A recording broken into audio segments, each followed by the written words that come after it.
A rainy night, an unexpected spark, and years of unspoken feelings. When Brooke crosses paths with Chase again, one storm changes everything.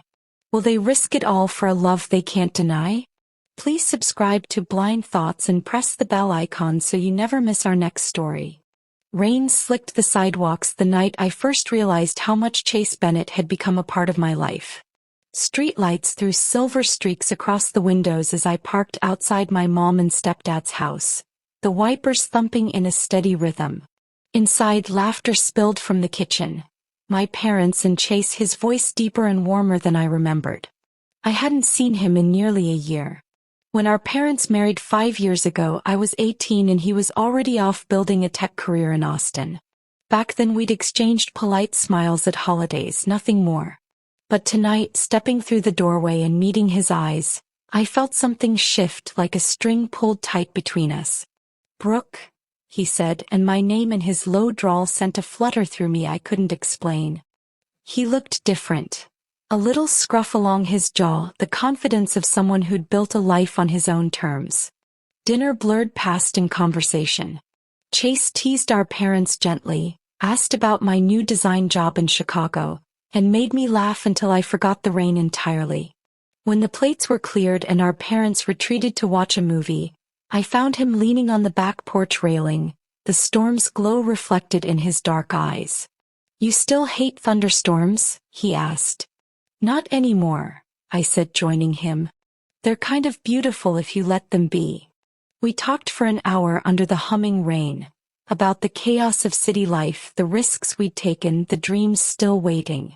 The quiet between sentences felt alive, almost electric. I caught myself studying the curve of his smile, the way he listened like every word mattered. Over the next few weeks he kept showing up in small, unexpected ways. A message asking if I'd like coffee before I headed back to Chicago. A shared run along the lake when we discovered we were both training for a charity 5K.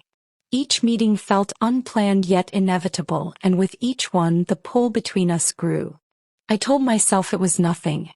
We were adults, technically step-siblings but raised in separate worlds. Still, every time he brushed my shoulder or laughed at something only I seemed to notice, a quiet warmth settled in my chest.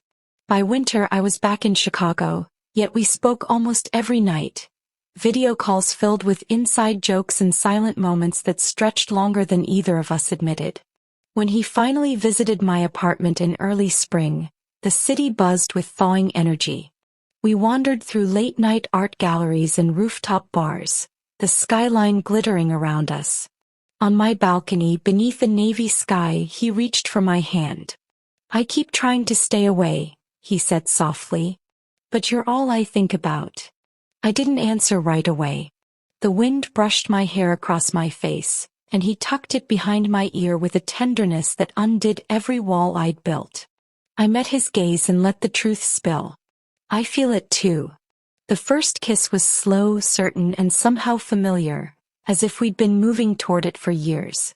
We weren't rushing into anything forbidden.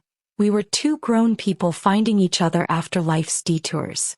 We kept it private at first, giving ourselves time to be sure. Weekends turned into shared projects and long drives. We talked about everything: our careers, our parents' likely reactions, the way we both feared and longed for something lasting. The more time we spent together, the clearer it became that this wasn't a fleeting crush. It was a choice and we were both making it.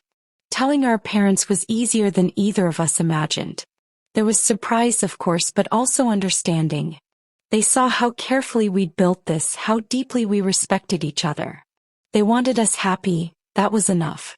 Now, as I sit in the quiet of a Saturday morning with Chase making coffee in the next room, I think about that stormy night on the porch. That was the real beginning, the moment my heart recognized something my mind couldn't name yet.